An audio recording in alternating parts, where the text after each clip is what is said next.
그러면서 이제 아마 다 지금도 그럴 겁니다. 경제학을 대학에서 공부하게 되면 아까 잠깐 나온 ISLM 가지고서 이제 거시경제학을 공부하게 돼요.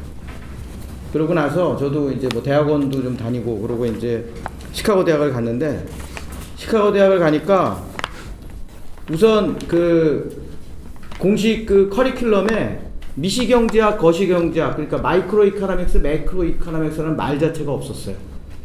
프라이스 요리, 그리고 매크로 이코노믹스에 해당되는 건 마니 앤 뱅킹, 화폐금융론으로 하는. 그러니까 전혀 그 매크로 이코노믹스, 마이크로 이코노믹스 말 자체를 쓰질 않더라고요. 공식 그 교과목에. 이유는 뭐냐면 아까 잠깐 오 박사님도 말씀하셨지만 케인즈가 일반 이론을 얘기를 하면서 소위 매크로 이코노믹스라는 말이 생긴 거거든요.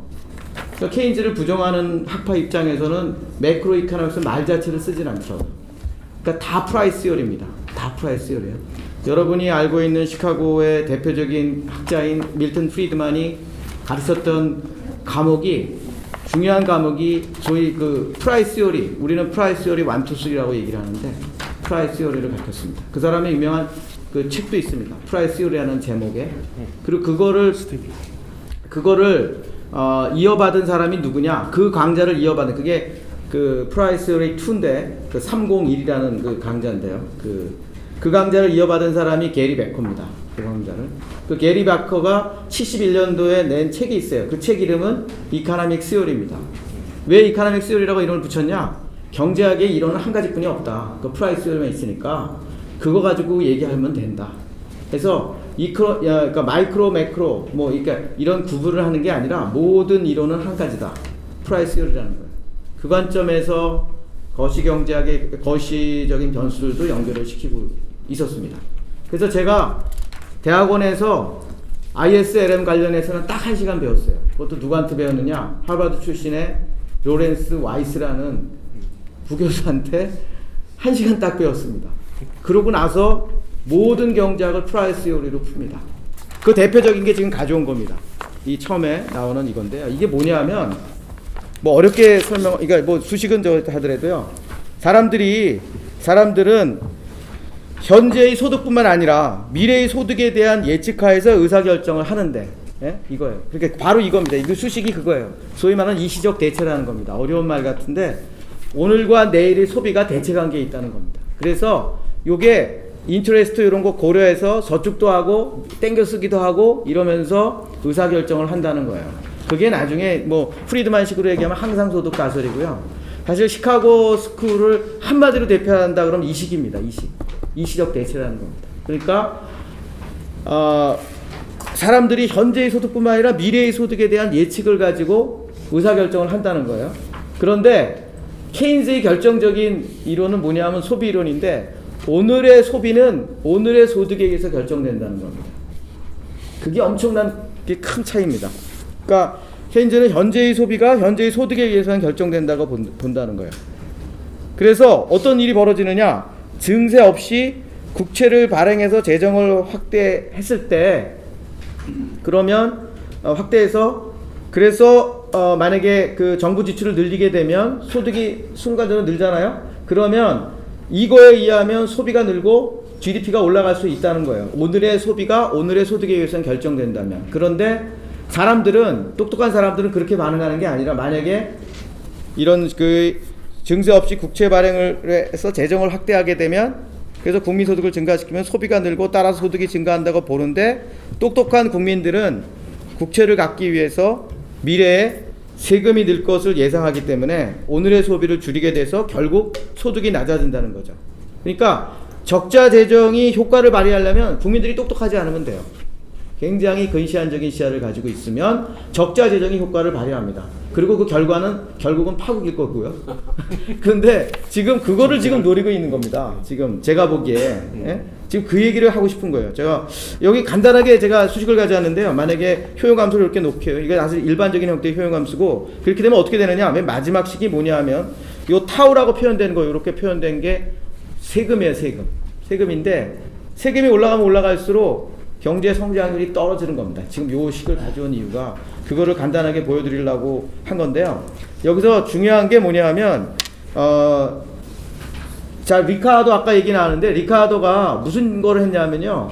그 책에서 국채 발행을 해가지고 전쟁을 수행했을 때 전쟁의 그 부채를 2천만 파운드인가 그랬던 것 같아요. 2천만 파운드의 그 부채를 세금을 걷어서 갚을 거냐, 아니면 국채를 발행해서 갚을 거냐를 가지고 신경을 했는데, 결과는 똑같다는 거예요. 그게 리카도 이퀴버런스라고 리카도 동동이라는 건데요. 네? 그게 나중에 74년도에 로버트 베로에 의하면 그게 굉장히 정치하게 이론이 만들어지고, 소위 말하는 unsatisfied negative bequest가 없으면, bequest motive가 없으면, 그러니까 뭐냐면 우리 식으로 얘기하면 자손의 소득을 땡겨가지고 자기가 쓰려는 그런 모티브가 충족이 안 되는 경우가 없습니다. 그러니까 그렇게 자손의 그 소득을 땡겨서 쓰려는 그런 조상이, 그런 현 세대가 미래의 세대의 소득을 땡겨 쓰려는 그런 의도가 없다면, 그것이 제대로 그렇게 없다면 이 결과는 똑같다는 얘기고, 따라서 이 재정 확대를, 그러니까 증세 없이 국채를 발행해서 재정을 확대하면, 그러면 똑똑한 국민들은 미래에 소득이 줄 것이라고 생각을 하고 지금 소비를 줄이게 되는 그런 일이 벌어진다는 거죠. 그런 게 사실은 그거는 그냥 1대1로 일어나는 구축 효과지만, 실질적으로 이 지금 일자리의 경우에, 우리가 일자리가 중요하니까 그 재정 확대를 해서 일자리를, 공공부문 일자리를 만들었어요. 이번 정권이 81만 개를 만든다는 얘기 아니에요? 17개의 공무원 일자리와 나머지 공공부문에서 81만 개를 만든다는 얘기인데, 그랬을 때 어떤 일이 벌어지느냐? 여기 2002년도에 나온 논문에 의하면 17개 OECD 국가에 대해서 1960년부터 2000년까지의 그에 대한 그 경험적 분석에 의하면, 공공 부분에서 100개의 일자리가 만들어지면 민간 부분에서 150개의 일자리가 없어지고, 그러니까 실질적으로 그러니까 50개가 없어지는 거예요. 네트로 돈을 풀어가지고 일자리를 만들면. 그리고 33명의 추가적인 실업자가 발생한다는 거예요. 이게 황당한 거죠. 그러니까 돈을 풀면 풀수록 실업자는 많아지고 네트로 취업자는 줄어들고, 지금 그런 일이 벌어지고 있는 겁니다. 우리 사회에, 우리나라에. 그래서 그리고 또 재밌는 거는 공공 일자리가 민간 일자리에서 매우 대체적이고, 우리나라 그렇죠. 그리고 공공의 임금 및 근로 조건이 매우 좋아서 지금 공시족들이 지금 노량진에 넘쳐나는 이런 나라일수록 구축 효과가 더 뚜렷하게 나타난다는 거예요. 이게 이론적으로 또 실증적으로 나온 결과입니다.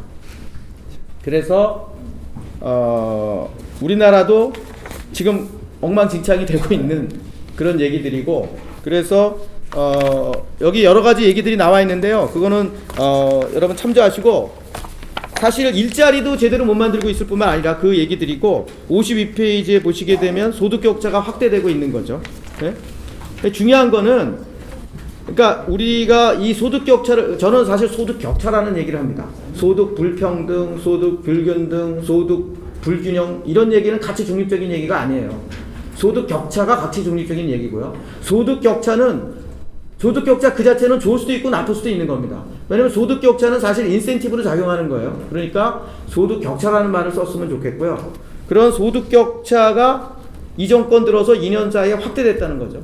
더더욱 주목해야 될 거는 2019년 1사분기의 실질 처분 가능 소득, 소득, 경상소득 이런 거 중요한 게 아니라 실질 처분 가능 소득, 디스포저블 인컴, 내가 쓸 수 있는 돈, 소득이 실질 처분, 실질이라는 건 뭐냐면 CPI 같은, 그러니까 소비자 물가 상승을 고려해서, 그래서 그걸 고려해서 실질적인 처분 가능 소득이 얼마큼 늘었느냐? 늘지 않았다는 거예요. 전 가구에 걸쳐서 1.9% 감소했다는 통계를 우리가 접하게 됩니다.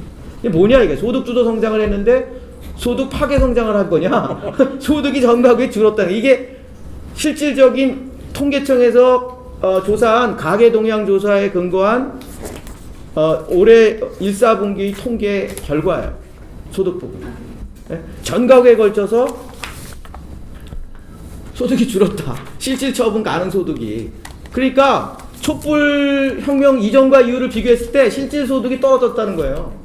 뭐가 좋아진 거냐 이게 도대체. 더더욱 웃기는 거는, 웃긴다는 표현은 좀 적었고, 더더욱 황당한 거는 뭐냐면 1분위는 16.7%, 그러니까 하위 20%는 16.7%가 감소했고 2분위, 3분위까지 다 감소했고 4분위만 1.3% 증가했고 5분위도 좀 감소했고 그래서 처분 가능 소득의 5분위 배율은 0.45가 증가해요. 5.35에서 2년 사이에 5.8 그래서 0.45가 증가한 것으로 그러니까 일자리, 소득 분배, 소득 격차 모든 면에서 소득주도 성장은 명백한 실패라고 생각이 되고 이거를 더 가속화시키기 위해서 재정 확대까지 한다고 하니 더 큰 걱정이 듭니다. 그리고 아까 그 오 교수님이 말씀하신 소득 5분위 배율 진위계수 관련이 참고되는 자료가 있어서 제가 가져왔고요. 여기 53페이지에 보시게 되면 노동소득 분배율이 나와 있는데요. 여기 한 가지 좀 말씀드릴 게 있어서 합니다. 자, 여기 보시게 되면 그 빨간 거가 지금 여기 그 다음 거 좀 봐주세요. 여기 한국은행 노동소득 분배율이 정확하게 이렇게 정의가 됩니다. 요소비용 국민소득 대 피용자 보수. 보정일은 뭐냐면 여기 그러니까 피용자 보수에 자영업자가 안 들어가니까 자영업자 소득이 안 들어가니까 이거를 발라내기 위해서 요소비용 국민소득에서 분모해서 자영업자 영업잉여를 빼는 거예요. 영업잉여를. 그래서 피용자 보수 이게 보정일이고. 보정2는 요소비용, 그러니까 자영업자 영업잉여 중에 3분의 2는 노동소득이다. 3분의 1은 자본소득이다. 이렇게 보는 거예요. 이렇게 임의적으로 봐가지고 두 가지를 제시를 하고 있는데, 자, 그럼. 그 앞에, 오케이. 그래서 이제 보정1이, 노란 게 보정1이에요. 보정2가 하늘색입니다. 하늘색 맞죠? 네. 그러면 여기 지금 생각해보세요. 자영업자의 비중이 크면 클수록 보정 1이나 2는 커지겠죠. 그게 지금 뭐냐? 여기 89년도에 우리가 98년도에 80%가 됩니다. 보정 1이 경우에. 그러니까 뭐냐면 이때 어떤 일이 벌어지냐? 87년부터 97년까지 엄청나게 임금이 올라가지고 노동소득 분배율이 쫙 올라가잖아요. 이 빨간 거. 거기다가 위기가 딱 왔어요. 97년도에. 그래가지고 뭐냐면 그 셀러리맨들이 실직을 하게 되면서 자영업자가 되는 거예요. 자영업자 비중이 엄청 커지죠. 그래서 80%가 되는 거예요. 그러니까 노동소득 분배율이 이런 식으로 해서 제일 좋았던 데가 98년이에요. 98년. 그때가 제일 좋은 거야. 이 사람들의 논리에 의하면 98년. 그러다 쭉 떨어지고 지금 이게 자영업자 비중이 이제 쭉 떨어지잖아요. 자영업자 비중 나온 게 저 보라색과 이 초록색인데 이 자영업자 비중이 쫙 떨어지잖아요. 그러니까 이 추세가 같이 가는 거예요. 이 빨간 거하고 이 파란 거하고 하늘색 거하고 노란 이 보정 1일이 같이 가요. 마지막에는. 이게 무슨 얘기냐? 이건 자영업자 비중에 의해서 영향을 받는 거예요. 보정 1일은. 이거 부정확한 겁니다. 부정확한 거. 그걸 제가 지적하고 싶은 거거든요. 그러니까 이 사람들이 논리대로 하게 되면 우리나라는 98년도가 분배면에서 가장 좋았던 해예요. 98년도가. 이 말이 됩니까? 98년도에 엄청나게 실직자가 많았고 자영업자들 막 그냥 해가지고 도산하고 난리 업적을 칠 때 우리나라는 얘네들의 저거에 의하면 이 사람들의 주장들에 의하면 98년도가 80% 분배면에서 가장 좋은 나라였다는 거야 우리나라가. 그러니까 무슨 얘기냐? 80년대 초에 이게 높은 이유는 뭐냐면 자영업자 비중이 높아서 그랬던 거예요. 그래서 자영업자 비중이 떨어지니까 이게 이 지금 보정 1, 2가 좀 떨어지는 게 있죠. 근데 실제로 이 비중이 떨어지면서 추세는 빨간 거하고 이 지금 보정 1, 2는 하늘색하고 노란 게 이제 같이 가잖아요. 이제 같아지는 거예요. 네? 그러니까 이 보정 1, 2 같은 이런 그 헝맹맹한 그런 식의 것은 의미가 없다. 오늘 미스리딩 한다는 걸 말씀드립니다. 어떻게 자영업자 문제를 어떻게 처리하죠? 아니 노동소득 분배율 이게 더 맞은 거죠. 이게 자영업자라는 것은 사실은 이게 피용자 보수를 잡는 게 맞아요. 왜냐하면 이게 노사 관계에서 노조와 사했을 때 노라는 거는 웨이지 앤드 셀러리 월커스를 얘기하는 거예요. 자영업자는 어디서 빠져야 돼요. 우리가 보통 얘기할 때. 그러니까 이게 맞다고. 이 한국은행 이게 맞는 거고 그거를 계속 밀고 나가야 되는 거죠. 제가 한 번에 자, 잠깐만요.